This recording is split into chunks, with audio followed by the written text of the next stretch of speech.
Cugno Mikuria, le secrétaire général de l'Organisation mondiale des douanes, que je remercie de l'honneur qu'il nous fait d'être parmi nous aujourd'hui et d'avoir choisi cet immeuble dont, pour les habitués, je rappellerai qu'il n'a jamais quitté le giron de la douane et qui a été construit en 1734 pour la ferme générale. Et c'est pour nous à la fois un lieu d'histoire et un lieu d'actualité, puisque ce colloque sur la gestion coordonnée des frontières, ce colloque renoue à la fois avec la tradition et s'ouvre sur la modernité, car aujourd'hui, la question est bien de savoir de quelles frontières on parle et également comment on la garde, on la préserve et on en fait à la fois un lieu de passage et un lieu de sécurité.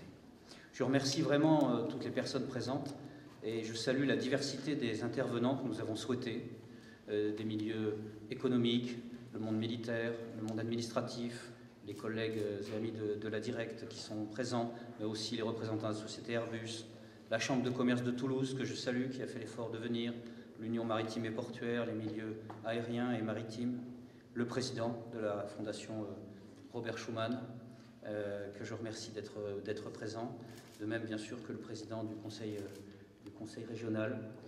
Je vous souhaite à tous le meilleur accueil possible et surtout pour cette journée qui est une journée d'études, je nous souhaite des échanges fructueux, passionnants, une parole libérée pour échanger sur le thème de la gestion des frontières. Et je terminerai cette brève introduction en disant qu'aujourd'hui, face aux menaces, face aux défis économiques, personne ne peut travailler seul, et pas plus la douane que d'autres. Et donc, il faut mettre en commun ses compétences. Et dans cette mise en commun, il y a les milieux administratifs, mais il y a aussi les partenariats avec les milieux économiques. Je vous remercie.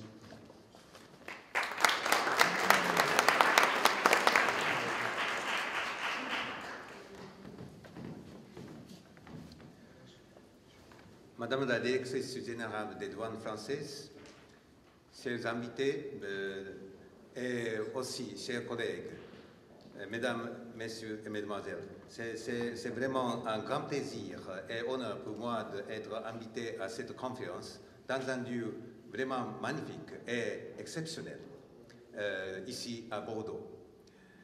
Aujourd'hui, c'est pour féliciter la Journée internationale des douanes. Chaque année, c'est le 26 janvier, parce que c'est le 26 janvier 1953 que l'OMD a tenu une première réunion à Bruxelles. Et depuis lors, on célèbre cette journée pour réaffirmer la solidarité et la coopération entre les douanes et aussi avec des acteurs concernés et des douanes. Chaque année, on choisit le thème pour cette journée internationale des douanes. Et cette année, comme déjà expliqué, c'est la gestion coordonnée des frontières. Pourquoi cette notion? Parce que les douanes travaillent en étroite collaboration et coopération avec les parties concernées, et notamment d'abord au sein de l'administration douanière, on a besoin de coordination, mais aussi avec d'autres administrations douanières et aussi d'autres organes gouvernementaux qui sont présents aux frontières, parce qu'aux frontières, les douanes ne sont pas seules. Il y a d'autres autorités publiques qui sont concernées, et aussi, bien sûr, avec les secteurs privés, les commerçants qui sont impliqués dans le commerce international. Et avec cet esprit d'ouverture, collaboration et coopération, cette année, spécifiquement, on parle de gestion coordonnée, notamment avec d'autres organes gouvernementaux. Parce qu'avec cette collaboration, ce qu'on peut aboutir, c'est d'améliorer la compétitivité économique. Parce que cette collaboration, ça va vraiment aider de réduire, disons, double emploi, ce qui ne sont pas nécessaires, et aussi réduire le temps pour le dédouanement, réduire le coût Et dans cette manière, on peut on peut offrir beaucoup meilleures prestations de services. Et en même temps, ce qui signifie en concret, c'est, disons, moins d'intervention aux frontières, mais avec meilleur ciblage. Donc cet esprit, c'est vraiment important pour les douanes qui sont aujourd'hui non seulement des agences fiscales, mais avec d'autres missions de promouvoir la compétitivité économique, mais aussi, bien sûr, c'est pour la protection des sociétés et la sécurité. Et à travers ces esprits, ces manifestations, j'espère qu'on peut promouvoir ces partenariats des douanes. Et je suis ravi de voir que les douanes françaises ont réagi très vite d'organiser cette conférence parce que normalement, cette année, autour du monde, il y a beaucoup d'administrations douanières qui organisent cette sorte d'événement. Mais c'est exceptionnel que les douanes françaises ont choisi ce bâtiment précieux qui évoque l'histoire et la contribution des douanes au service de l'État et bien sûr au service de commerce global. Et pour cela, l'OMD a mis beaucoup d'outils. Par exemple, la Convention de Kyoto révisée, c'est pour la simplification et harmonisation des procédures douanières et qui parle beaucoup de coordination avec, disons, le secteur privé, mais aussi avec les douanes et avec d'autres organes gouvernementaux. Cette année, 2015, c'est aussi le 10e anniversaire du cadre de normes SAFE qui a été adopté par l'OMD en 2005. C'est une réponse contre les attaques terroristes en 2001, mais aussi qui adresse la chaîne logistique mondiale qui a développé récemment. Donc avec cela, on essaie de changer la mentalité des douanes pour voir, disons, non seulement au point d'importation, mais des origines jusqu'à destination. On voit cette chaîne logistique et comment on peut mieux contrôler et faciliter. Parce que mieux contrôler, c'est-à-dire mieux faciliter des marchandises, des échanges de marchandises.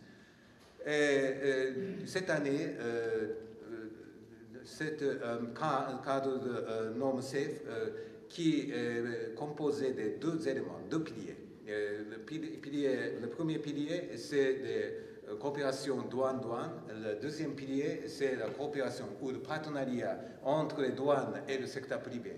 Mais cette année, nous allons adopter le troisième pilier, c'est celui de coopération entre les douanes et d'autres autorités qui sont présentes aux frontières. Donc, c'est vraiment significant d'organiser cette colloque ici, à Bordeaux, et j'espère qu'on peut bien avoir beaucoup de débats, et puis à travers ces débats et des, disons, renseignements, on peut trouver des meilleures pratiques à partir de France, et on peut partager cette meilleure pratique avec d'autres parties, avec d'autres administrations des douanes qui sont bien sûr liées à d'autres secteurs privés et secteurs publics. Donc j'espère beaucoup pour cette bonne délibération et encore merci beaucoup pour cette invitation et pour cette initiative d'organiser cette colloque ici. Merci beaucoup.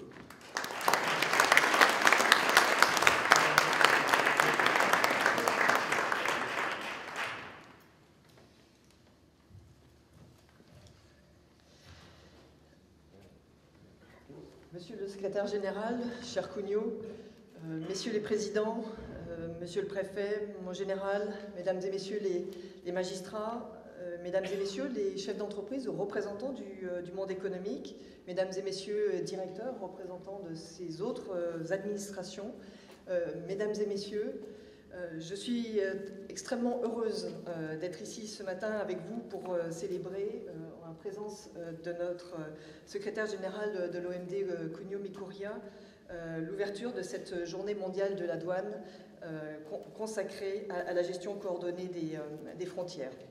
Nous avons souhaité au sein de la douane française que cette journée puisse se tenir ici même, à Bordeaux, dans la halle centrale, où s'opérait autrefois le dédouanement des marchandises, car au-delà de leur beauté, ces murs abritent, comme l'a souligné Cugnot à l'instant, l'histoire de l'administration des douanes, témoignent aussi de la pérennité de ces missions.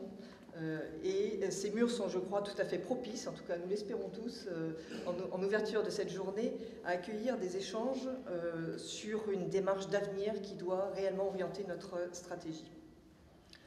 J'en profite également pour remercier très chaleureusement Jean-Roald Lermite et toutes ses équipes ici à Bordeaux, tous ses collaborateurs, pour nous accueillir et pour tout le travail considérable qu'ils ont fourni ces derniers jours. Je pense que vous vous en doutez, ils vont encore continuer à fournir tout au long de cette journée. Donc grand merci à vous, grand merci à toutes les équipes de la douane qui ont œuvré pour préparer cette journée. Ainsi que le secrétaire général de l'OMD vient de le rappeler, donc le thème de cette journée est celui de la gestion coordonnée des frontières. Ce thème est on ne peut plus actuel, tant les évolutions de notre environnement dans les domaines de la croissance économique, mais aussi de la protection des territoires, appellent une mobilisation qui ne saurait être individuelle, qui ne peut être que collective. Les attentats à Paris du 7 au 9 janvier dernier ont en effet montré de façon brutale l'absolue nécessité de s'unir pour relever les défis qu'imposent les mutations de notre société. Ces événements ont touché les citoyens que nous sommes. Ils nous obligent, nous, administration, à assumer aussi nos responsabilités et à allier nos forces de manière coordonnée en France, en Europe et bien au-delà pour combattre l'ensemble de ces menaces. Mais les défis auxquels nous devons répondre ne concernent pas seulement les défis de terrorisme, ni le seul domaine de la protection des territoires. Ils concernent aussi les autres menaces, comme la criminalité transfrontalière, les produits dangereux, les risques sanitaires, qui grandissent aussi avec le développement exponentiel des échanges mondiaux. J'ajoute qu'au-delà de la protection des territoires, ces défis concernent bien évidemment le développement économique qui est tout à fait vital pour notre société, pour nos sociétés. Face à ces filières terroristes, criminelles que j'évoquais précédemment et qui souvent se confondent, face aux risques sanitaires, biologiques, face aux risques économiques, nous devons réellement fédérer nos compétences dans un but commun, avec une implication forte, protéger les territoires et accompagner le développement économique de nos entreprises, de nos plateformes logistiques, dans un cadre sécurisé. Je crois que c'est vraiment le cadre englobant qui nous unit tous ici. Ces deux objectifs, protection, favorisation de la compétitivité, développement économique, j'insiste réellement sur ces deux objectifs car c'est vraiment tout le sens des échanges que nous aurons ici aujourd'hui. Assurer le plus haut niveau de protection possible pour nos citoyens, pour nos entreprises, et contribuer à la compétitivité de nos entreprises, de nos plateformes logistiques dans un cadre sécurisé. Définir ainsi cette journée mondiale de la douane, c'est pour moi, en tant que représentante de la Direction générale des douanes, affirmer que la sécurité de nos territoires passe par une approche globale de l'ensemble des problématiques, sécurité des personnes également, mais aussi sécurité des flux de marchandises, car ce sont bien eux que les organisations terroristes et criminelles utilisent, et sécurité économique pour que ces menaces qui pèsent sur notre société ne nuisent pas à son développement. C'était donc une évidence pour la douane française que d'organiser un colloque sur ces thèmes, tant la douane est au cœur de l'ensemble de ces problématiques.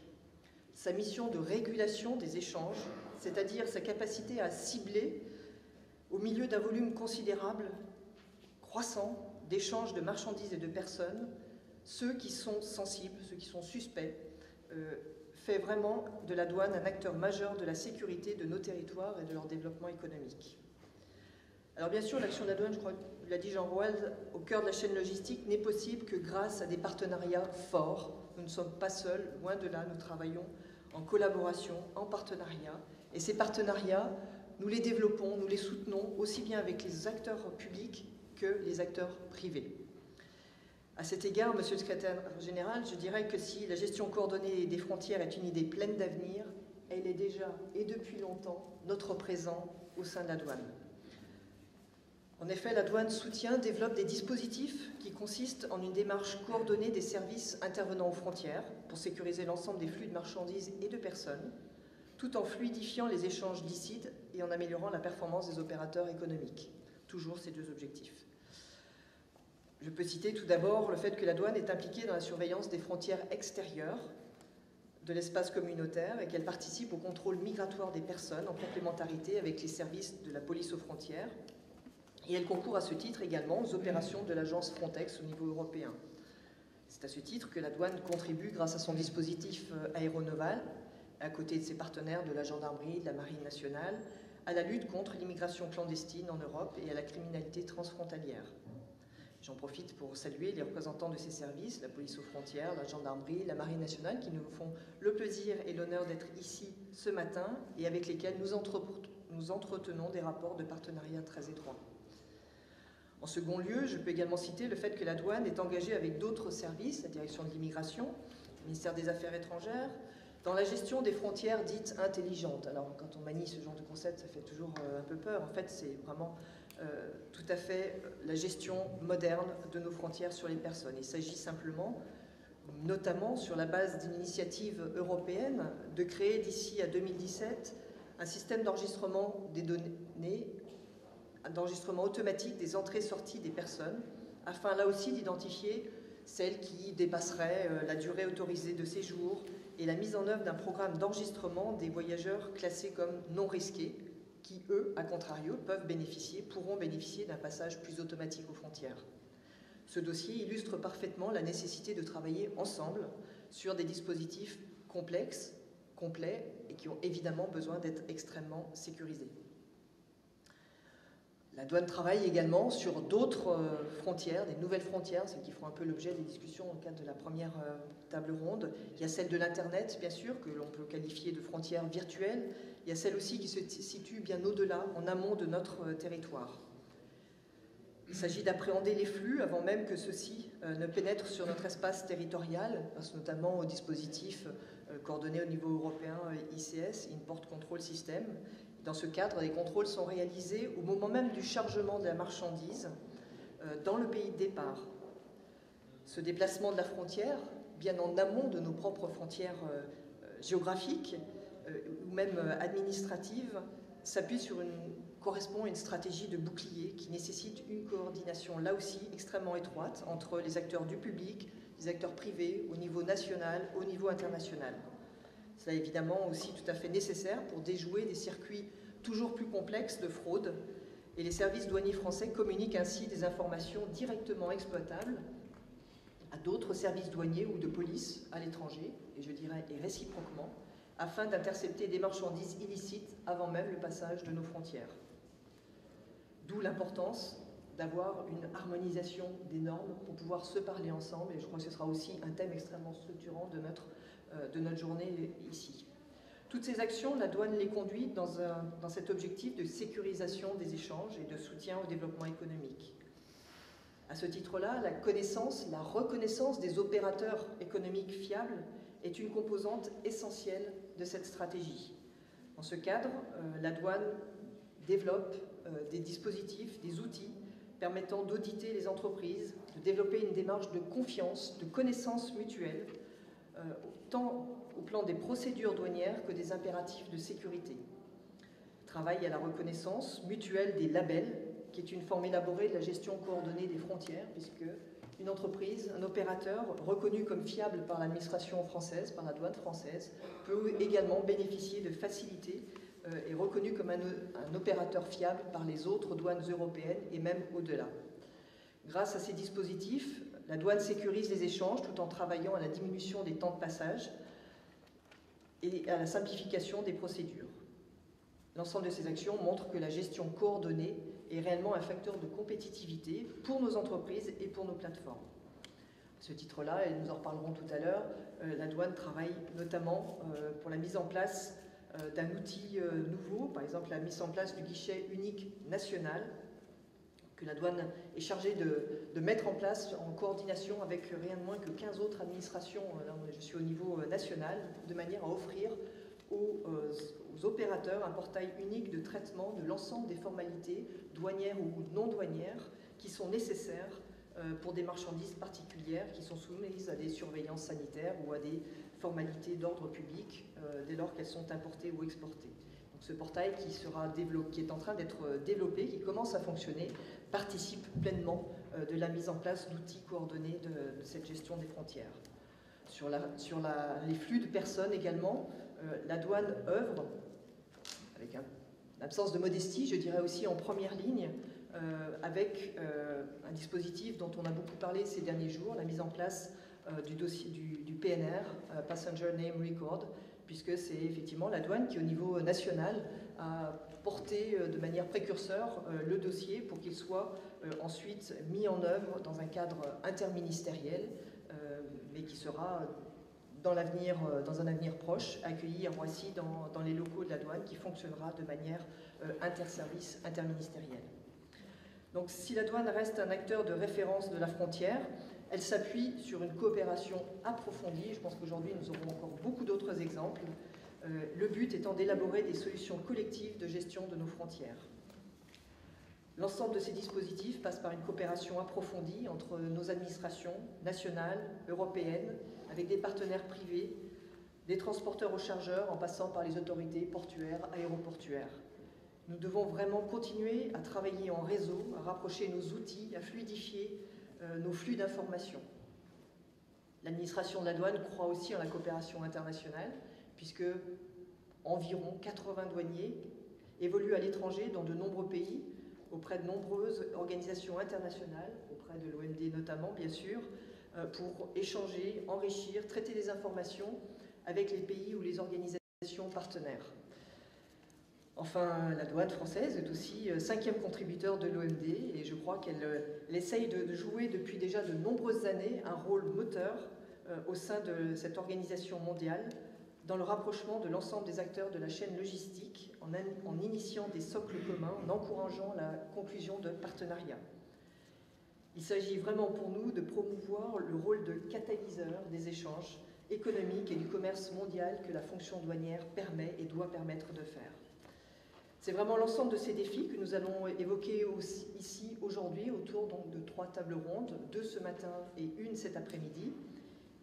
La première table ronde de ce matin sera consacrée à planter un petit peu les jalons des discussions de cette journée et donc à réfléchir autour du concept de frontière qui a beaucoup évolué, à l'identification des nouveaux risques liés à cette évolution de la notion de frontière, ainsi qu'aux réponses collectives que nous devons y apporter. La seconde table ronde portera sur les enjeux de performance économique, de la gestion coordonnée des frontières, ainsi que sur les gisements de compétitivité et d'attractivité dont sont porteuses les initiatives dans ce domaine en matière de fluidification des flux. Ensuite, nous aurons une pause déjeuner, puis troisième table ronde cet après-midi, qui, elle, abordera plutôt les différents modèles opérationnels de gestion coordonnée qui permettent de combattre les différentes menaces potentielles, donc plutôt dans l'approche de la sécurisation des flux logistiques. Je nous souhaite donc, à l'issue de cette troisième table ronde, évidemment, nous aurons l'honneur et le plaisir d'accueillir Christian Eckert, notre secrétaire d'État au budget, qui viendra conclure cette journée de réflexion parmi nous. Je nous souhaite donc, ma foi, une journée riche d'échanges, parce que je crois que c'est vraiment le but de cette réunion ici aujourd'hui, de réflexion qui nous permettent d'avancer vers une meilleure compréhension de la notion de frontière et de la nécessité d'une gestion intelligente et coordonnée. Voilà, mesdames et messieurs, je vous souhaite une excellente journée et nous passons d'ores et déjà et sans tarder à la première table ronde de ce matin.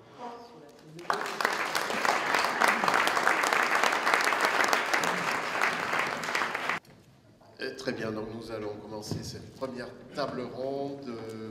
Monsieur le secrétaire général, monsieur le président du Conseil régional d'Aquitaine, représenté par son vice-président, monsieur Jean-Pierre Hesnaut, madame la directrice générale, monsieur le directeur interrégional, cher Jean Roald, mesdames et messieurs, les hauts responsables des différents secteurs présents ici, public, privé et tiers secteur.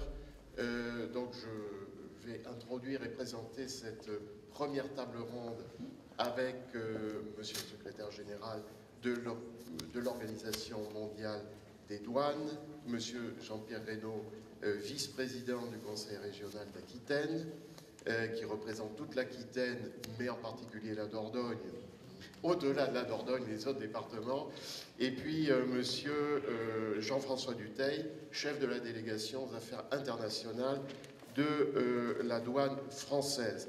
Alors, je suis Vincent Fred-Martineau, le directeur de Sciences Po Bordeaux, et depuis quelques jours administrateur provisoire de la communauté des universités et établissements d'Aquitaine, c'est-à-dire la fédération des universités et grandes écoles, non seulement de Bordeaux, on pense toujours à Bordeaux en Aquitaine, mais aussi du reste de l'Aquitaine, et en particulier de ce qu'on appelle le sud aquitain, Pau, Bayonne, Hendaye, et toute la région transfrontalière, qui est très importante pour nous dans la région, avec l'Espagne et avec en particulier le Pays Basque, mais aussi la Navarre. Il y a une eurorégion qui a été créée il y a peu de temps, à l'initiative donc des régions aquitaines et de la communauté autonome basque en particulier. Alors, je voudrais d'abord rappeler que je suis très heureux d'être ici, au nom du monde universitaire. Nous avons des liens étroits et intenses avec la direction interrégionale des douanes, avec la direction générale des douanes, sous la forme notamment de la préparation de nos étudiants au concours des douanes, et nous sommes très heureux de travailler main dans la main avec la direction générale des douanes et la direction interrégionale, puisque finalement ici en Aquitaine nous enregistrons de bons résultats et j'espère que nos étudiants sont d'actifs et fidèles serviteurs de la direction générale des douanes. Nous organisons également régulièrement des manifestations auprès de la société civile avec des experts à la fois de la direction des douanes mais aussi du monde universitaire, et nous nous rendons compte à l'échelle universitaire qu'il y a de nouveaux risques ou nouveaux enjeux pour lesquels nous devons nous armer davantage, quels que soient les secteurs d'études et de recherche. Je pense bien sûr à la santé publique, mais aussi aux enjeux mondiaux et internationaux qui concernent les économistes, les internationalistes, les juristes, les sociologues, etc. Et après les récents événements qui ont été évoqués déjà en France, les attentats, nous nous rendons compte qu'il va falloir que nous nous musclions davantage à l'échelle universitaire en étroite relation avec les administrations nationales et internationales. Je pense notamment à ce qui est très peu développé en France et qui l'est dans d'autres pays, c'est tout ce qui concerne le contre-terrorisme. On a l'impression dans le milieu de formation et d'études que le contre-terrorisme ne concerne que quelques administrations spécialisées. En réalité, ça concerne chacun d'entre nous et la plupart de nos étudiants, et on va essayer de développer ce secteur ici à Bordeaux et en Aquitaine. Je pense également aux questions de renseignement. Nous avons la chance d'avoir à l'Université de Bordeaux un excellent spécialiste du renseignement, Sébastien Laurent, avec lequel nous développons également de nouvelles initiatives. Alors, pour introduire, et l'enjeu pour moi principal, ça sera non seulement de participer ou de favoriser aux échanges avec nos trois responsables ici de la table ronde, mais aussi de tenir la montre pour donner assez de temps, bien sûr, et ne pas déborder, ce à quoi on assiste souvent dans les manifestations et journées d'études sur les autres parties de la journée. Comme l'a dit Madame la Directrice Générale, dans cette table ronde, nous allons nous pencher sur la question de l'évolution de la notion de frontière. Que signifie aujourd'hui, au XXIe siècle, là où les frontières, à travers toutes les transformations globales, géostratégiques, auxquelles nous assistons depuis quelques décennies et depuis la fin du XXe siècle en particulier. Ensuite, nous nous pencherons sur la question des nouveaux risques pour finir avec l'enjeu des politiques et des stratégies nationales et internationales de réaction et de riposte à ces nouveaux risques. Alors, bien sûr, nos intervenants prendront la parole. Je voudrais resituer, camper le décor, comme on dit, en quelques mots, chacun des volets de cette table ronde, à commencer par l'évolution, la transformation de la notion de frontière. Rassurez-vous, je serai rapide, synthétique. Il y a beaucoup d'études à l'échelle nationale et internationale sur là où les frontières et l'évolution sémantique et substantielle de ce qu'on appelle là où les frontières, notamment les géographes, également les juristes, les administrativistes, etc., les fiscalistes, bien sûr. Je voudrais rappeler les principaux facteurs globaux qui contribuent à une redéfinition, à une recomposition de la notion de frontière. 4 catégories de facteurs. Il y a d'abord des facteurs technologiques. Tous ces facteurs sont liés à ce qu'on appelle la mondialisation. Des facteurs technologiques, rapidement, c'est la généralisation, l'intensification de moyens de transport et de communication de plus en plus rapides, fluides, massifs et de plus en plus bon marché également. On sait que cette évolution est due notamment ou est observable au niveau du transport aérien en particulier, mais aussi au niveau de la communication électronique avec une accélération des transmissions via Internet et toutes ces applications. Il y a des facteurs technologiques favorisés par la globalisation, des facteurs économiques, pardon, la globalisation inspirée par et favorisée par le libéralisme et le néolibéralisme, l'internationalisation des échanges, les migrations de travailleurs, le développement et l'accroissement de groupes à taille et à échelle mondiale, de groupes privés, également de groupes publics, et puis l'accession aux premières loges du commerce international de pays émergents qui n'apparaissaient pas ou très peu pendant des années, voire des siècles, et maintenant qui sont des acteurs majeurs des marchés économiques. Juste une illustration de cette importance de la globalisation économique, c'est la multiplication des zones franches qui, dans les années 2000, à la fin des années 2000, se comptaient en à peu près 1200 à 1300 zones franches dans le monde, qu'il s'agisse de zones franches commerciales ou de zones franches industrielles ou de services. Il y a une troisième catégorie de facteurs que je voudrais également citer, sont les facteurs politico-institutionnels. Ces facteurs, rapidement, se résument à d'abord un déclin général, même s'il connaît pas mal d'exceptions, on y reviendra, un déclin du nationalisme traditionnel. Dans les populations, au sein des élites, le nationalisme classique qu'on a connu notamment au XIXe siècle et au XXe siècle, et non pas en voie de disparition, mais il s'estompe dans un bon nombre de sociétés à l'échelle internationale. Je mettrai un bémol quand même un peu plus tard sur cette évolution qui n'est pas totale et exclusive. Il y a également, comme facteur politico-institutionnel de globalisation et d'effacement relatif des frontières, l'intégration, les mécanismes d'intégration régionale, c'est-à-dire au sein de certains continents comme l'Europe avec l'Union européenne, comme l'Amérique latine, comme l'Afrique, comme l'Asie, il y a des rapprochements de plus en plus importants entre États-nations qui contribuent donc à une facilitation des échanges et à une réduction de la notion, affaiblissement de la notion classique de frontières. Et puis, il y a tout ce qu'on appelle le multilatéralisme, c'est-à-dire tous les accords qui se développent entre États à travers le monde. Nous y reviendrons sans doute.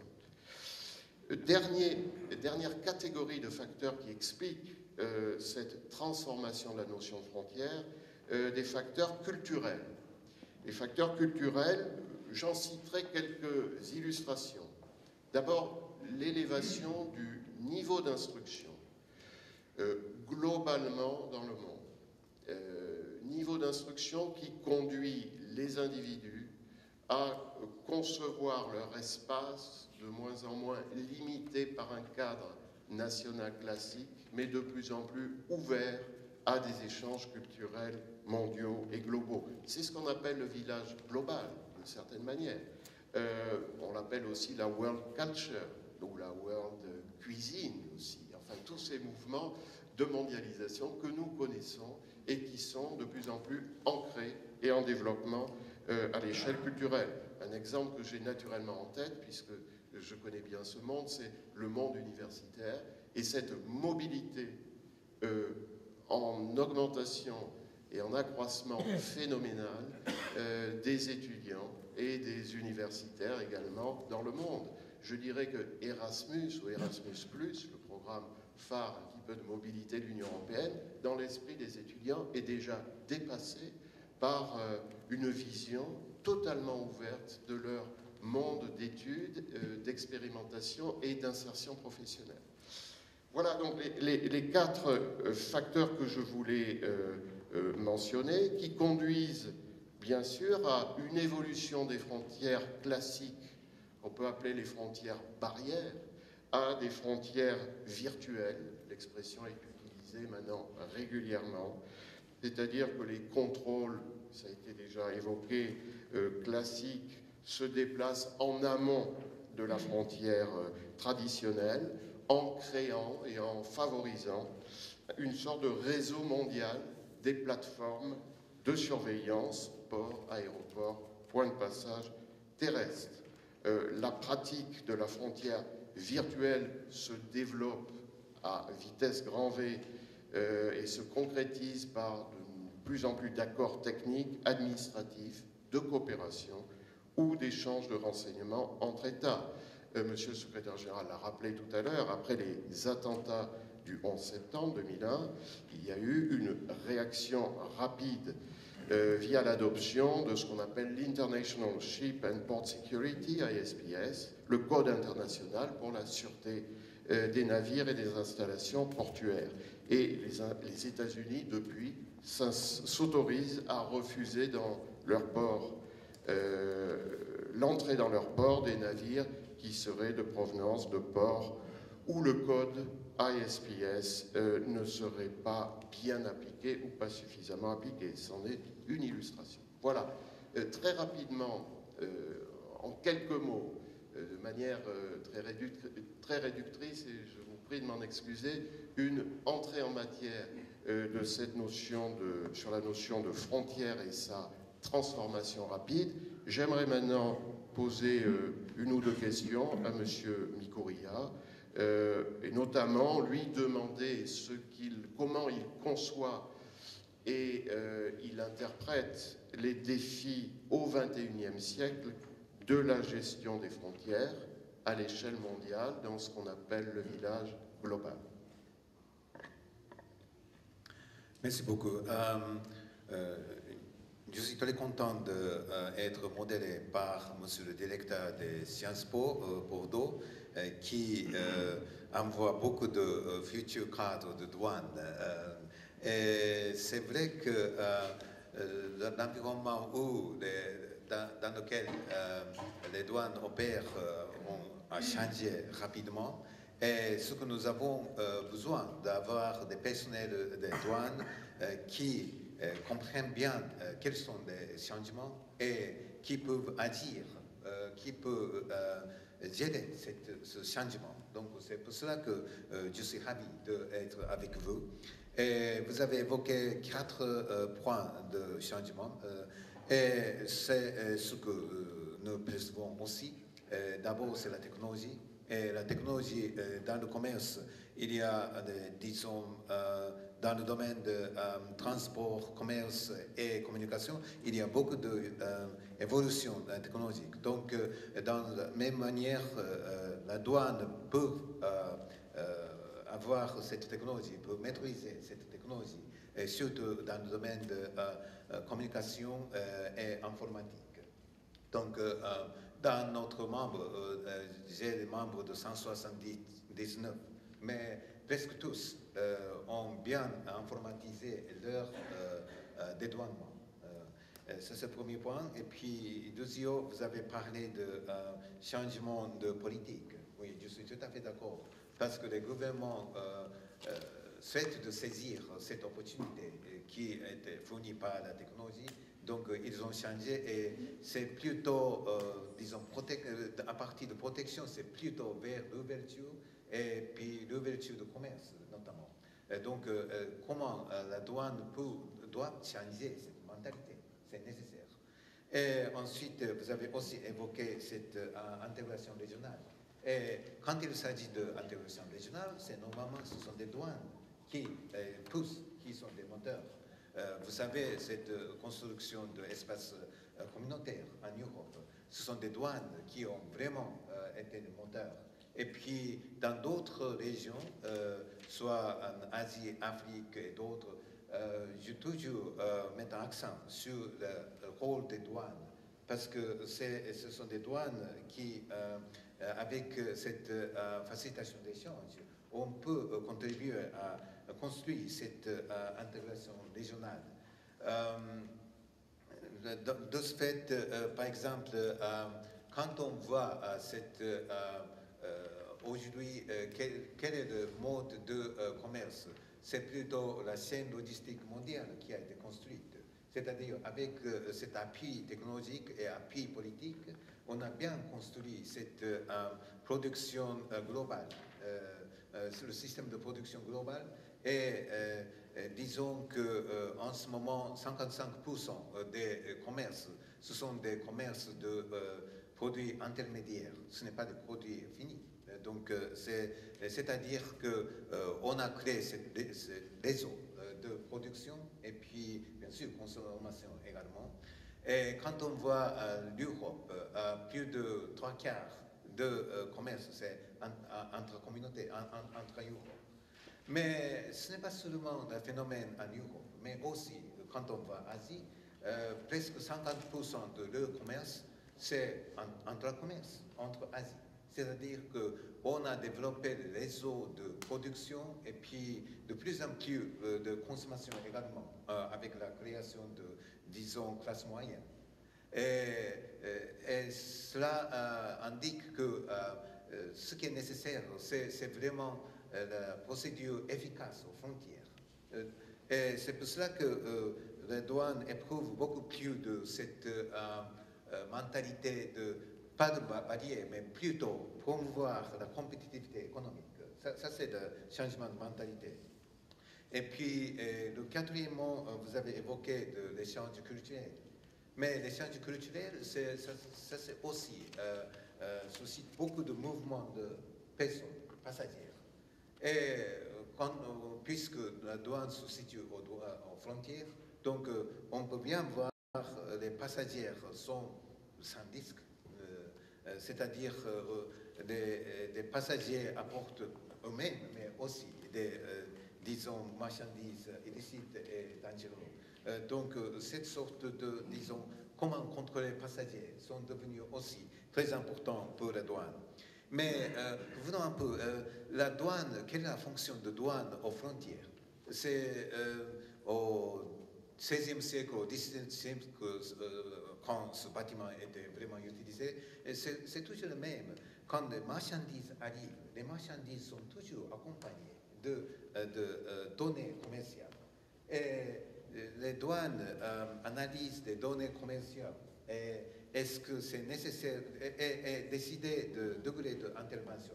Est-ce que c'est vraiment, il faut étudier ces documents ou bien physiquement, et il faut intervenir et inspecter, faire l'inspection des marchandises, ou bien on peut faciliter, parce que ça donne pas tellement de risques.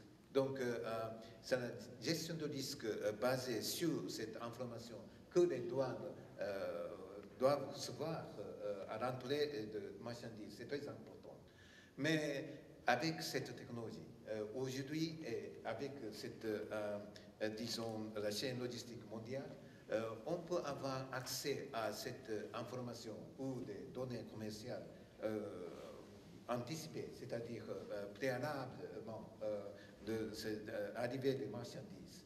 Donc, on peut construire, on peut voir de plus en plus, c'est le contrôle des douanes, ou bien les douanes doivent voir cette frontière, si vous voulez. C'est un peu de corridor. C'est-à-dire qu'à partir de, disons, exportation vers transit et l'arrivée des marchandises, importation et dédouanement, mais ce n'est pas seulement au point de dédouanement qu'il faut voir des fonctions de douane, mais c'est plutôt au long du corridor, au long de la chaîne logistique. Et c'est pour cela que, comme vous avez évoqué, on a besoin de beaucoup de partenariats internationaux, c'est-à-dire avec d'autres douanes, mais aussi, bien sûr, avec le secteur privé, parce que, après tout, ce sont des commerces qui ont développé ces réseaux. Donc, comment on peut développer cette, disons, partenariat avec le secteur privé est aussi important. Donc, et en plus, vous avez évoqué un peu de commerce électronique. Et avec le commerce électronique, vous avez dit commerce frontière virtuel, mais de plus en plus, on reçoit beaucoup de paquets, des petits paquets, à travers des flux express. Et comment on peut, disons, avec cette, des fois, débordant volume de paquets, qu'est-ce qu'on peut faire? Mais encore, c'est avec cette gestion de risque qui est nécessaire, et c'est pour ça, ce n'est qu'un exemple, mais de plus en plus, on fait la collaboration avec les bureaux de poste, et les bureaux de poste, quand ils reçoivent des informations, ils sont prêts à partager de plus en plus, et c'est pour cela que je travaille assez étroitement avec l'Union postale, pour qu'ils puissent changer leur constitution de permettre accès des douanes aux informations. Donc, cette sorte de, disons, chaîne logistique et puis fret express et puis la notion de corridor et de plus en plus, les frontières sont diversifiées, mais aussi les frontières sont bien sûr exploitées par des crimes organisés et des terroristes. Donc, avec cela, ce qui ajoute vraiment besoin des douanes de travailler avec beaucoup de partenaires. Et c'est pour cela que, bon, gestion coordonnée des frontières, qui est vraiment essentielle aujourd'hui. Merci. Merci beaucoup, Monsieur le Secrétaire Général, pour ces éléments de réflexion et d'analyse très, très riches. Si vous le voulez bien, on pourrait passer au deuxième volet. Le temps passe, il est 11h moins 5, qui est consacré peut-être aussi à redresser une idée reçue dans la population, consistant à dire, bon, la mondialisation, naturellement, va envahir tous les champs de la société et va conduire à une disparition de fait des frontières dans le monde. Ou à une atténuation tellement forte qu'on ne parlera pratiquement plus de frontières grâce à cette liberté, facilité d'échange de marchandises et de circulation des personnes. Et là, on se rend compte que la réalité n'est pas aussi simple et que les frontières conservent en réalité toute leur raison d'être. Pour résumer, à mon sens, au moins 6 raisons. Première raison, on le voit, il suffit d'ouvrir les journaux chaque jour ou d'écouter la télévision ou la radio. Partout dans le monde, les conflits liés à la délimitation ou à la redéfinition des frontières sont extrêmement nombreux. Les frontières, je prends quelques exemples, entre la France et le Canada. Il y a eu encore récemment un enjeu assez polémique autour de Saint-Pierre-et-Miquelon. Les frontières maritimes ou terrestres entre la Chine et le Japon, terrestres entre l'Algérie et le Maroc, de longue date. des revendications indépendantistes à l'intérieur d'États-nations pour créer la question, notamment en Espagne, qu'on connaît bien, de la Catalogne et voire du Pays Basque, de nouvelles autonomies plus fortes que les communautés autonomes actuelles, qui seraient dotées pratiquement de frontières. Donc, voilà, la conflictualité du monde ne s'estompe pas, mais elle continue à se développer. Deuxième argument que j'aimerais rapidement évoquer, c'est à partir de l'expression anglo-saxonne Turkeys don't like Christmas. Les Dindes n'aiment pas Noël. C'est-à-dire que les appareils étatiques ne sont pas prêts à se dépouiller de leurs prérogatives de souveraineté, dans bien des cas, et de leurs fonctions régaliennes, à commencer par la douane et le contrôle du territoire. Donc, quand on regarde un peu ce qui se passe depuis quelques décennies, on assiste plus souvent à la création de nouveaux États qu'à la dissolution des frontières et à la fusion à l'échelle régionale en un seul nouvel État. Troisième élément que nous avons évoqué, Monsieur le Secrétaire général notamment, c'est la question des nouveaux risques favorisés par la mondialisation des échanges. Immigration illégale, criminalité organisée, piraterie, on a des exemples très nombreux, grâce aux nouvelles technologies, grâce à de nouvelles tactiques et stratégies de ces organisations, terrorisme déterritorialisé, et aussi les risques sanitaires que sont les épidémies et les pandémies.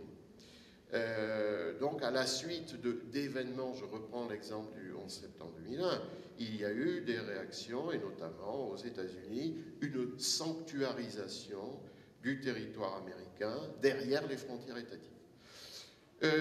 Quatrième élément, la montée des mouvements et partis politiques nationalistes et ultranationalistes depuis les années 80, dans beaucoup de pays qui conduisent à sacraliser dans leur programme, dans leur politique et leur stratégie, la frontière nationale comme rempart contre les dangers extérieurs. L'ouverture des frontières, contrairement à ce qu'on pourrait croire, la facilitation des échanges ne renforce pas nécessairement les nations, mais elle peut conduire à les fragiliser en creusant les disparités entre ce qu'un collègue politiste utilise comme expression, un collègue suisse, Hans-Peter Krisi, les perdants et les gagnants de la mondialisation. Donc il peut y avoir de nouvelles frontières culturelles, économiques, politiques, sociales qui vont conduire à une demande de renforcement des frontières territoriales par ces mouvements que l'on voit se développer dans beaucoup de pays du monde, des mouvements qu'on appellerait mouvements anti-mondialisation. Également, cinquième point, il y a une exacerbation des conflits interculturels, ethniques et religieux dans de nombreuses régions du monde, constituant autant d'obstacles à une ouverture que l'on pourrait croire inexorable des séparations entre États-nations et à une, qu'on pourrait croire inexorable, et à une porosité des cadres étatiques nationaux. Enfin, puisqu'on a évoqué, Monsieur le Secrétaire général, notamment la question de l'intégration régionale en Asie, en Europe et dans d'autres continents, il y a la question des vicissitudes, des difficultés des processus d'intégration régionale, et on le vit chaque jour quand on étudie la difficulté de fonctionnement, d'évolution, d'organisations telles que le GATT, l'OMC ou de structures d'intégration comme plus politico-institutionnelles rassemblant les États comme l'Union européenne, les difficultés à conduire ce type de processus d'intégration. Donc là, j'aurai trois questions à poser, respectivement à Monsieur le Secrétaire général, à Monsieur Reynaud et à Monsieur Dutheil. Ma première question pour Monsieur Mikoria. Finalement, considérant ces évolutions qui ne vont pas dans un même sens, qui sont complexes, qui peuvent être assez contradictoires, ni blanc ni noir, comment agir dans ce cadre-là, le plus efficacement possible aux frontières, via l'OMD, via les organisations nationales des douanes. Merci beaucoup. Bon, votre exposé suscite beaucoup de pensées parce que vous avez parlé de, disons, virtuel, frontières virtuelles. Mais bon, je voulais bien souligner que après tout, toutes les marchandises devront passer physiquement une frontière. C'est-à-dire que, oui, en termes d'information, c'est vraiment virtuel. Mais les marchandises, sauf le cas des marchandises digitalisées, toutes les marchandises en concret doivent passer les frontières. Donc là-bas, c'est la douane qui toujours a une fonction de surveiller et puis de, disons, contrôler ces marchandises. Donc la douane, c'est matérialiste, si vous voulez. Bon, qu'est-ce qu'on peut faire? Vous avez posé 6 points. Oui, conflit, souveraineté et nouveaux risques. Oui, je suis tout à fait d'accord. Et donc, ce que les douanes sont disons, demandées de faire, c'est d'identifier des risques. Quelle sorte de risques? Vous avez parlé de risques sanitaires. Mais en termes de gestion de risques, la douane, bien sûr, on fait des analyses de risques, mais aussi les autorités sanitaires font des analyses de risques. Et comment on peut, disons, avoir coordination entre ces deux risques? Parce que des risques sont différents. En ce qui concerne les douanes, oui, des risques, c'est stupéfiants, etc. Il y a, disons, un degré de tolérance. Pourtant, pour les, disons, sanitaires ou bien la sécurité alimentaire, la tolérance, c'est très bas. Donc, ce qui sont reflétés sur les procédures. Donc, nous avons entamé, disons, dans ce domaine sanitaire, pour parler ou bien dialogue avec des organisations internationales telles que OIE, qui est à Paris, et aussi dans d'autres domaines, risques de sécurité. Par exemple, l'OACI, l'Organisation de aviation civile internationale qui est à Montréal. Nous avons commencé à comparer nos procédures et quelles sont les notions de risque. Donc, c'est de comprendre les notions de risque, c'est très important. Et donc, bien sûr, c'est comment on peut coopérer avec ces organisations internationales. Mais derrière ces organisations internationales, bien sûr, ce sont des commerces et aussi des, disons, autorités nationales. Donc, comment on peut avoir cette approche globale pour connecter des parties prenantes? C'est très important. C'est notre, disons, réponse. Et vous avez parlé de conflit, mais entre les douanes de différents pays, le conflit, c'est assez limité parce qu'à la fin, ce que les douanes font, c'est la connectivité. Et notre vision, ce sont des frontières séparées, les douanes rapprochent, parce que nous sommes sur place et il faut connecter. Et donc, il faut toujours essayer de continuer le dialogue et puis avoir beaucoup plus de compréhension de ce qui est le cas. Comme vous avez dit, monter l'ultranationalisme, cela a implication sur notre opération aux frontières. Donc, mais avec cette contrainte, comment on peut coopérer ensemble à travers les frontières pour avoir de meilleurs résultats? C'est ce que nous devons tâcher pour l'avenir. Merci beaucoup, Monsieur le Secrétaire Général. Alors, j'aimerais passer à une nouvelle question à Monsieur Jean-Pierre Reynaud, vice-président du Conseil régional d'Aquitaine. Finalement, à l'échelle territoriale, régionale, mais aussi locale, quels sont les risques que vous estimez principaux liés à cette évolution des frontières et de la notion de frontière? Est-ce que la question se pose et en quels termes à l'échelle régionale? Oui. Bonjour à tous. Alors, je m'excuse déjà parce que je ne suis pas spécialiste des douanes et peut-être que je serai hors propos à certains moments. Donc, mais en tous les cas, je suis très heureux d'être là parce que j'ai entendu des mots qui m'ont conforté dans les missions qu'on peut conduire au niveau de la région. Alors, les frontières, bon, l'Aquitaine, on partage effectivement une frontière physique avec l'Espagne. Je salue monsieur le consul d'Espagne ici.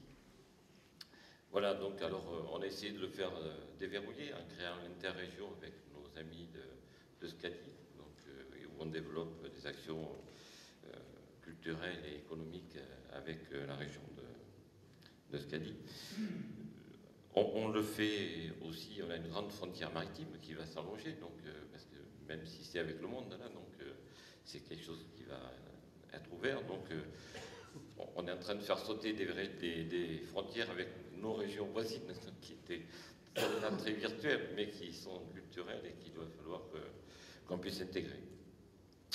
Alors, les risques pour nous, donc, moi, il y a quelque chose qui me rassure tout à l'heure, M. Mikorian, qui disait les frontières sont peut-être virtuelles, mais à un moment donné, les marchandises, à un moment donné, elles passent la frontière, donc une frontière physique. Celle-là. Et ça, pour nous, c'est rassurant parce que c'est. Bon, on a tout à l'heure parlé des risques, notamment, et dans le secteur dans lequel je m'occupe, l'agroalimentaire et l'agriculture, donc des risques sanitaires. Parce qu'on a été souvent tributaire, enfin, on a payé très cher sur des risques sur cette partie-là. Donc on sait qu'il y a aujourd'hui des risques importants puisque on est dans le cadre de la mondialisation et de toute façon on est dedans et on s'y inscrit bien donc au niveau de l'Aquitaine. Voilà, ça fait partie des risques et nous on souhaite qu'il y ait effectivement beaucoup de support, mais moi les mots qui ont percuté, c'est améliorer la compétitivité. Donc ça, je crois que c'est quelque chose qu'on peut partager et faire améliorer ou créer la coopération donc entre services de l'État, entre services internationaux, mais aussi, et je pense que là, il y a vraiment des choses à faire entre les collectivités donc, et les douanes régionales et nationales, parce qu'on a des choses à partager. Donc, vous savez, on a et je crois que ça va être renforcé dans le cadre de la nouvelle réforme territoriale, donc le développement économique sera confié aux régions, donc, et on a, nous, la volonté de développer l'économie, donc, et l'ouverture à l'exportation, parce que c'est quand même quelque chose qui est fondamental pour la région Aquitaine. Donc, je rappelle le secteur que je connais le mieux, l'agriculture et l'agroalimentaire, c'est le premier secteur économique de la région, donc c'est 14,5 milliards d'euros de chiffre d'affaires, donc avec une grande partie à l'export et même pour une partie au grand export, avec notamment bien sûr le secteur des vins, donc, et où là aussi on a besoin d'avoir des contrôles forts parce que c'est un milieu qui est très sensible à la contrefaçon, donc, et là on a des choses à faire, enfin, où vous pouvez nous aider beaucoup donc, pour lutter contre cette partie-là. Et on a un tissu d'entreprise qui est très hétérogène. Donc si on a quelques grands groupes en Aquitaine, toutes activités confondues, on a aussi une multitude de PME et de TPE, donc certaines cessées à l'exportation notamment, et pas toujours avec toutes les garanties de bonne fin. Donc, et c'est de voir, c'est ce qu'on a essayé de mettre en place à la région, donc avec CCI International, et il faut qu'on le fasse aussi avec vous, donc pour accompagner ces entreprises, les former et faire qu'elles prennent le minimum de risques, des risques économiques, des risques commerciaux, donc, et aussi logistique. Donc il y a tout un tas de secteurs où on peut faire que, je ne suis pas de les dissuader, non, mais je crois de limiter le risque pour ces entreprises, donc qu'elles puissent réussir à l'export. Voilà. Merci beaucoup, Monsieur le Vice-président. J'indiquerai destination Monsieur le Secrétaire Général de l'OMD que la région Aquitaine est en train de faire exploser ses frontières, puisque la région actuelle va devenir une très grande région, la plus grande région de France territorialement dans les mois qui viennent. d'ici à peu près 1 an. Et donc la région Aquitaine va se regrouper avec 2 autres régions, Poitou-Charentes au nord et Limousin à l'est. Donc il y a une question là de frontière aussi, pas au sens de l'OMD, mais de frontières aussi qui se posent de manière très importante actuellement ici dans la région. Alors, troisième question à Monsieur Dutheil concernant les métiers de la douane face à ces transformations, évolution des frontières, des nouveaux risques, comment les métiers, les professions de la douane, à travers l'exemple de la douane française, mais peut-être d'autres exemples européens ou internationaux, s'adaptent à ces transformations en termes de formation et de pratiques ou d'expérimentation commune. Merci. En préambule, merci beaucoup, monsieur le directeur. En préambule, en tant qu'Aurésien, je me réjouis de rejoindre cette future grande région que va constituer l'Aquitaine, Poitou-Charentes et Limousin. J'ajouterai aux 4 points que vous avez cités en préambule sur les notions de globalisation, de technologie, d'avancée technologique, de partenariat et de formation, celui de l'exigence. C'est un vrai point important pour nous, douane française, que de répondre à la légitime exigence de nos autorités de tutelle et évidemment de nos concitoyens. Et la douane est complètement dans ce mouvement de protection à travers la régulation des échanges, de protection des territoires et de protection des populations, des citoyens. Ça, c'est intemporel. On est dans un lieu historique. Au XVIIIe siècle, c'était déjà le cas. Ça reste très largement le cas au XXIe siècle et probablement pour les siècles à venir. Simplement, les formes diffèrent. Et effectivement, à travers ce que vous disiez et les interventions précédentes, pour nous, l'exigence, elle se décline par maître mot pour la douane française, c'est celui d'anticipation.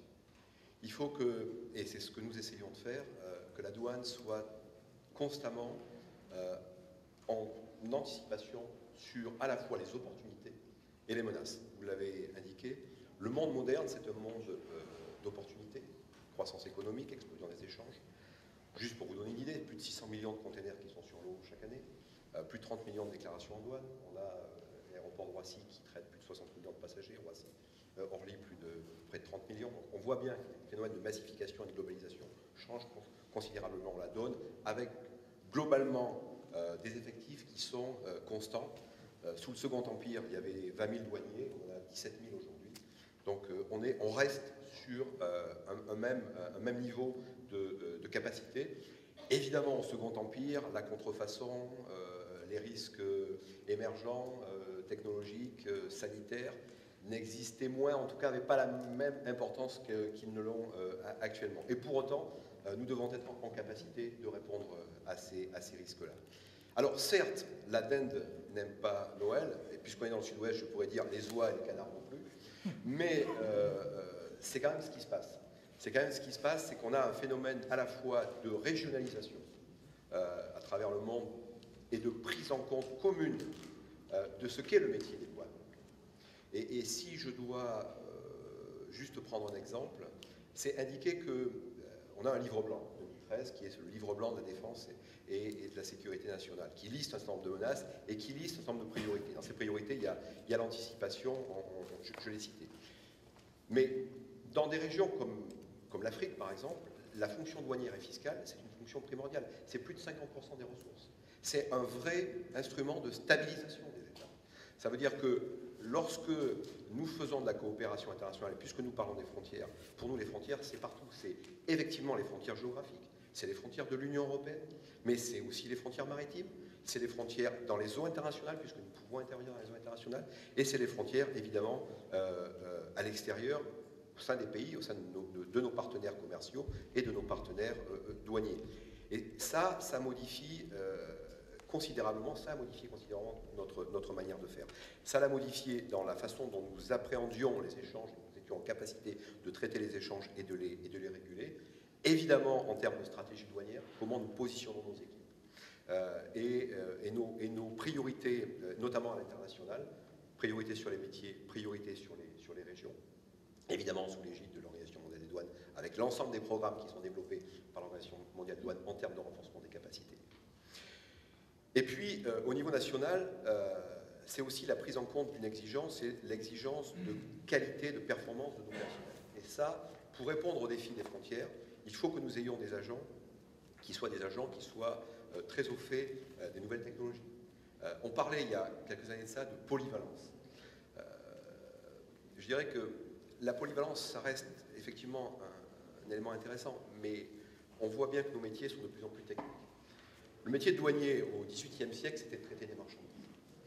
Les marchandises rentraient ici, dans cet entrepôt, et nous avions des agents qui, certes, regardaient les documents d'accompagnement, mais essentiellement ouvraient les colis, regardaient ce qu'il y avait à l'intérieur, regardaient si ça correspondait aux documents, mais plus largement, si en fait ces colis-là, ou les personnes ou les sociétés auxquelles ils étaient destinés, avaient bien payaient bien l'octroi, payaient bien les douanes, les droits de douane, payaient bien les taxes. C'était ça, c'était de la réalité matérielle sur la marchandise. Actuellement, cette réalité, elle a changé. Évidemment que la frontière reste un point critique. Il reste un point critique et un point important dans les activités économiques. Il reste un point éminemment critique pour les activités criminelles, parce que c'est l'endroit où les organisations criminelles vont être le plus en danger, qu'elles le maîtriseront moins et pour lesquelles il va y avoir pour elles une vraie obligation de mettre en œuvre des moyens pour faire entrer leurs marchandises de fraude. Simplement, maintenant, nous intervenons très en amont. Nous intervenons en cours de route, nous intervenons au moment du passage de frontière et nous intervenons après, dans le cadre des contrôles que nous faisons au sein des entreprises pour s'assurer de la régularisation des opérations. Tout ça, ça fait appel à des métiers spécialisés, à des formations spécialisées.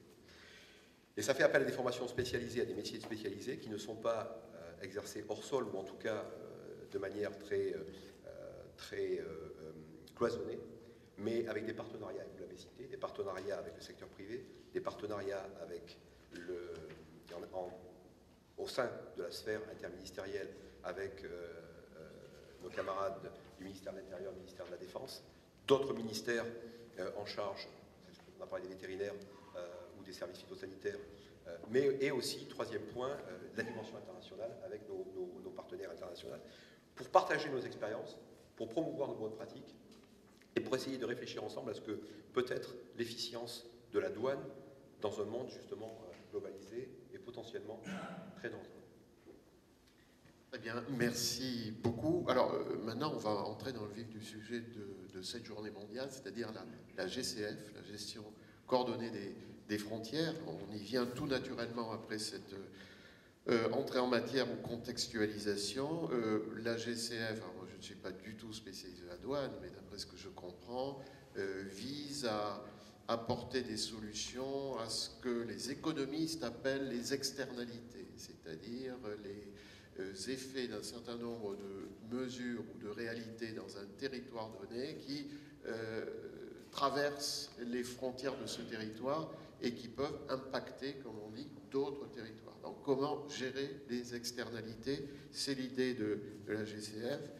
Plus aucun pays aujourd'hui ne peut se permettre de ne pas disposer d'une vision globale de l'évaluation d'une menace et ne peut plus se permettre d'essayer d'y faire face isolément. La gestion coordonnée des frontières apparaît aujourd'hui comme naturellement la voie la plus pragmatique de régulation et de contrôle des flux de biens et de personnes. Cette expression, peut-être vous me corrigerez, Monsieur le Secrétaire Général, elle a été largement forgée et diffusée par votre organisation, Gestion coordonnée des frontières.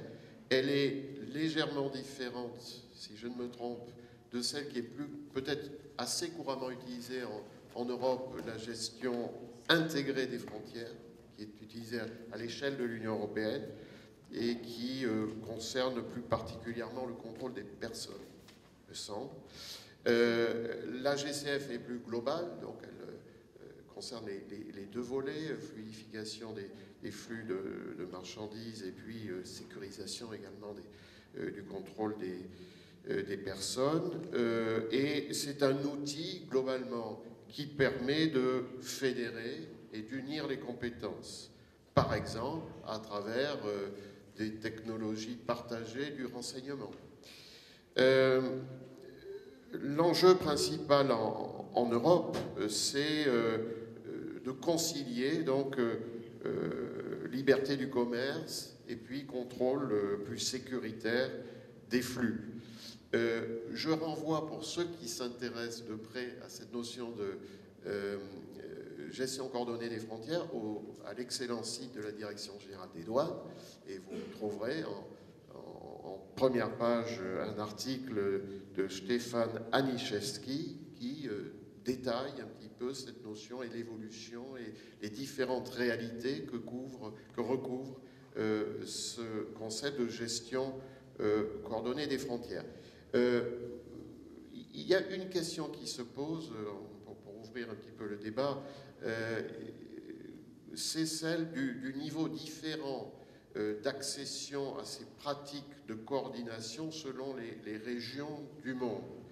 Il semble que, alors que dans les nations les plus développées économiquement, et où des pratiques de coopération déjà ont une véritable substance, dans d'autres régions du monde, l'efficacité du processus est freinée par un certain retard technologique des pays, et notamment des pays économiquement moins développés. Je pense par exemple à l'Afrique de l'Ouest, où je sais qu'il y a beaucoup d'efforts en ce sens-là, de développer la gestion coordonnée des frontières, des efforts qui sont souvent délégués à des sociétés privées, étant donné l'expertise aujourd'hui insuffisante des administrations des États concernés.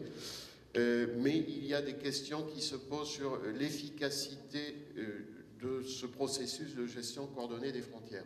Donc, globalement, et je poserai deux questions à M. Reynaud et à M. Dutheil. Où en est-on? C'est une très belle idée. Je crois que ça tombe sous le sens même de dire qu'il faut travailler ensemble à l'ère globalisée entre organisations douanières avec les principaux partenaires et notamment les autres administrations et le monde des entreprises, évidemment. Où en est-on en termes d'intervention des différents niveaux de cette gouvernance multiniveau, niveau régional et niveau étatique, voire européen. Monsieur Reynaud, comment vous voyez la place des acteurs locaux et régionaux, à partir d'exemples peut-être, dans ce mouvement de partage et de coordination la plus efficiente possible, souhaite-t-on, des acteurs concernés par la mobilité des biens et des personnes à l'échelle internationale? Mais on a intérêt, compte tenu des enjeux qu'on a pu évoquer tout à l'heure, donc vraiment, c'est quelque chose qui est très très important, donc que l'information circule très vite et qu'elle soit partagée par tous, parce qu'on a évoqué les problèmes sanitaires, c'est sans doute, en ce qui nous concerne, les principaux, parce que ça peut aller très vite maintenant avec les échanges à la vitesse où ils vont, donc c'est quelque chose qui peut être impacté beaucoup et aller très vite. Merci, Monsieur le Vice-président. Alors, très rapidement, très vite, parce qu'il faudrait qu'on ait au moins 3-4 minutes de questions et d'échanges avec les intervenants. Monsieur Dutheil. Alors, très rapidement, on a raison de se poser la question, on a raison d'être optimiste. Les choses progressent et progressent vite. Certes, les technologies sont chères, mais les outils sont gratuits. Alors, ce n'est pas que des formules. L'OMD met à disposition des outils gratuits pour les 179 pays, pour reconnaître des produits contrefaits.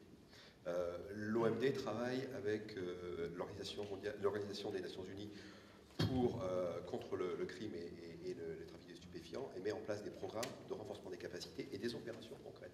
Je vous cite l'Afrique de l'Ouest, en Afrique. Donc il y a des vrais outils qui existent et qui sont à disposition de l'ensemble des partenaires. Après, le sujet, c'est de l'appropriation d'outils, c'est du renforcement des capacités, mais là aussi, il y a des programmes importants qui sont des programmes, le secrétaire général est là, de l'OMD, mais aussi des programmes que nous déclinons en bilatéral ou au niveau européen, avec des financements ad hoc, qui permettent d'aller dans cette direction-là, avec des vrais signaux de gains en termes d'efficacité, de transparence, et pour rassurer un peu la communauté. Il y a encore beaucoup de choses naturellement à faire. L'exigence, elle va dans les deux sens. Je rejoins tout à fait M. Reynaud. Nous, on peut avoir une exigence particulière avec nos partenaires, et nos partenaires de la même manière. Vous citiez l'exemple de la Chine. Alors, pour le coup, on a conclu un accord avec l'agence sanitaire chinoise pour la traçabilité des vins, puisqu'on est ici dans le sud-ouest. Il y avait un vrai sujet.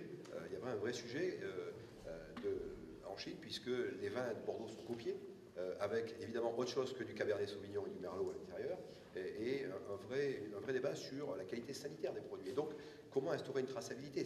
On a travaillé pendant près de 2 ans avec l'administration chinoise, et nous sommes parvenus à un accord, et maintenant qui permet d'avoir une traçabilité sur les vins qui sont de Bordeaux, enfin l'ensemble des vins et spiritueux, mais on est à Bordeaux, qui vont être à destination du marché chinois. Donc on a vraiment, dans ce type de coopération, des mécanismes qui jouent de coopération, soit bilatérale, soit régionale, et qui rassurent au final le consommateur final. Merci. Alors, il ne nous reste plus que 1 à 2 minutes. Donc, est-ce qu'il y a, oui, des questions? Il y a un micro, monsieur, s'il vous plaît. Monsieur Clédel.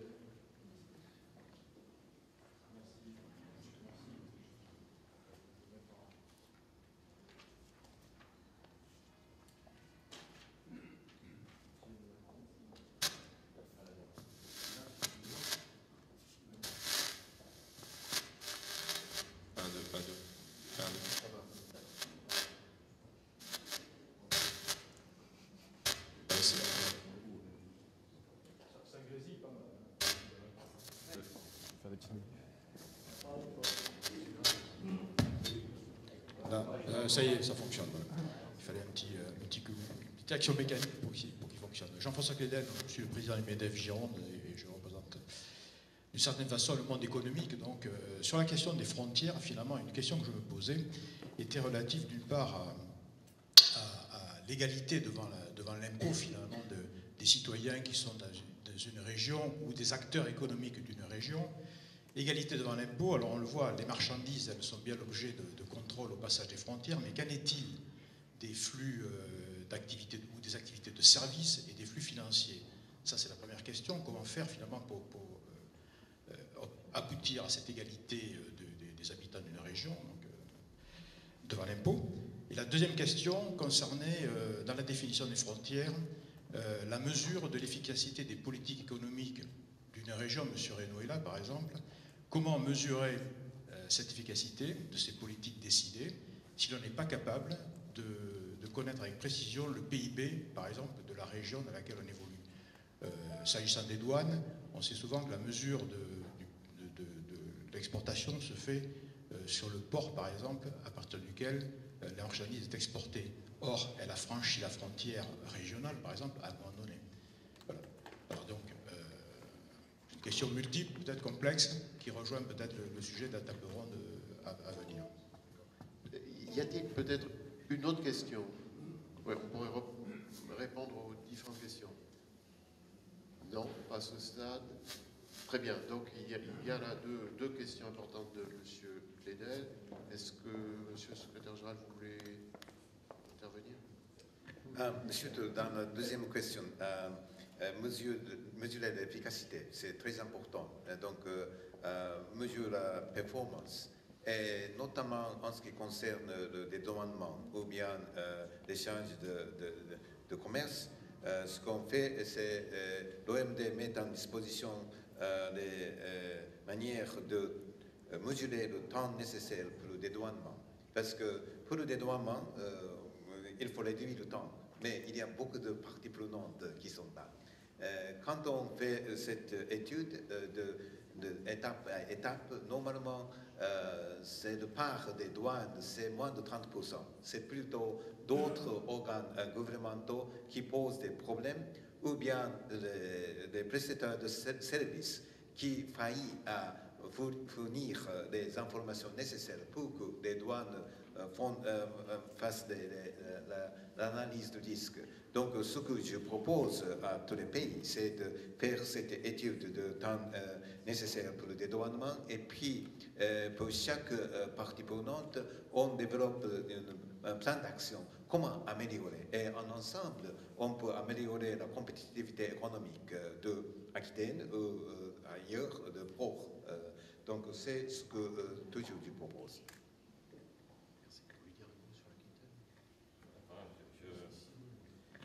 Moi, je dirais plutôt, après, c'est sur c'était pas la question principale, mais c'est quand on dit comment on mesure l'efficacité des politiques publiques qu'on met en œuvre, et notamment l'accompagnement de l'économie et de l'internationalisation des entreprises qu'on a mis en place en Aquitaine. Alors c'est très difficile à mesurer. En tous les cas, on est la première région française, je crois, a mis en place une évaluation des politiques publiques de manière totalement neutre, puisque ce sera réalisé dans le cadre, je crois, universitaire. Donc, voilà, donc après, on n'est jamais sûr d'avoir la science, mais je veux dire, aujourd'hui, l'internationalisation des entreprises en Aquitaine, avec les productions et les marques qui sont les nôtres, notamment, enfin, moi je parle du vin de Bordeaux, donc ne se discute pas. Alors après, elle peut s'évaluer de manière plus fine.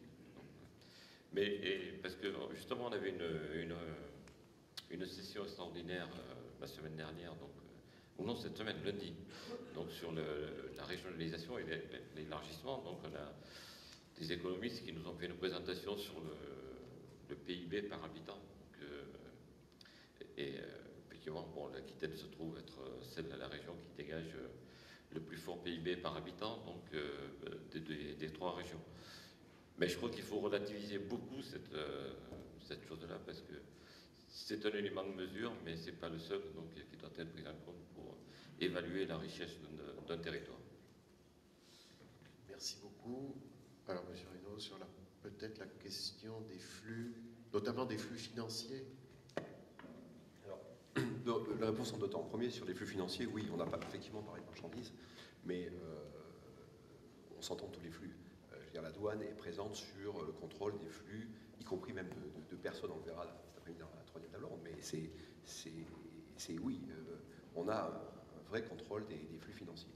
Deuxième chose, sur l'équivalence de contrôle, ou niveau de contrôle, ou si j'ai bien compris, en creux, globalement, est-ce qu'on est assuré que les contrôles se font partout de la même manière? Est-ce qu'il n'y a pas des gens qui peuvent être, ou des entreprises, ou qui peuvent être défavorisés? Oui, c'est un vrai sujet.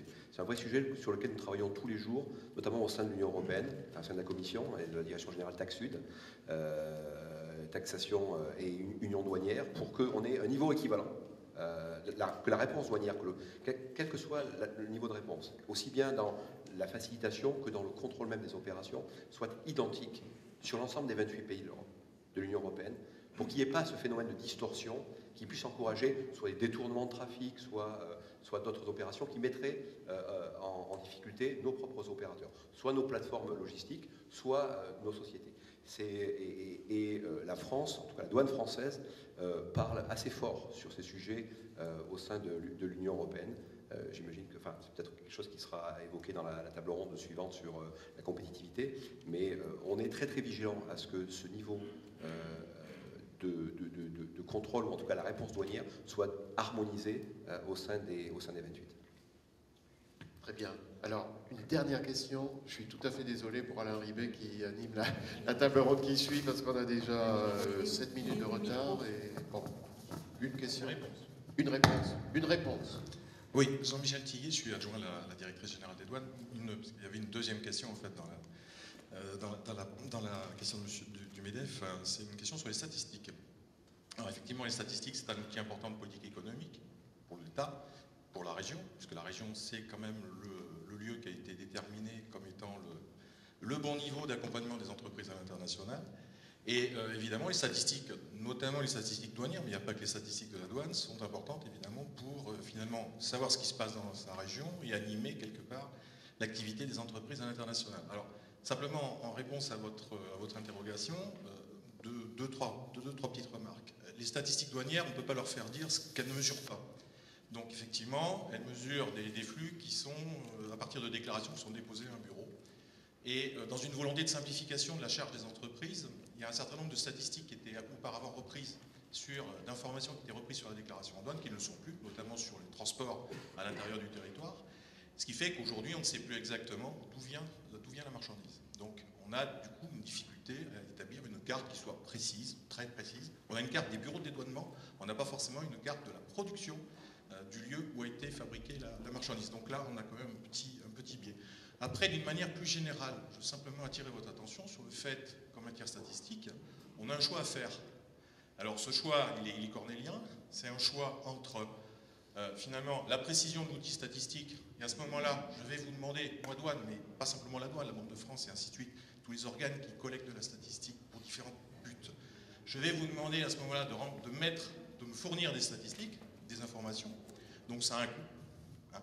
Et après, vous avez de l'autre côté, et si on en est là aujourd'hui, c'est parce qu'il y a eu une demande des entreprises qui a été relayée, y compris à Bruxelles, au niveau d'Eurostat.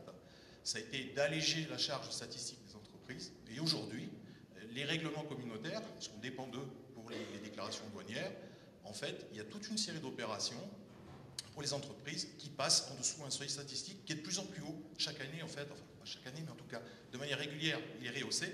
Donc on perd de la lisibilité et on perd de la précision dans les statistiques et donc dans notre capacité collective à faire de la gouvernance économique. Voilà. Très bien, merci. Alors, nous allons devoir nous arrêter pour cette première table ronde. Monsieur le secrétaire général, monsieur le vice-président, monsieur le directeur, merci infiniment. Je crois qu'il y a quelques minutes de pause café et reprise avec la seconde table ronde sur la compétitivité d'ici 10 minutes. 45. 5 minutes.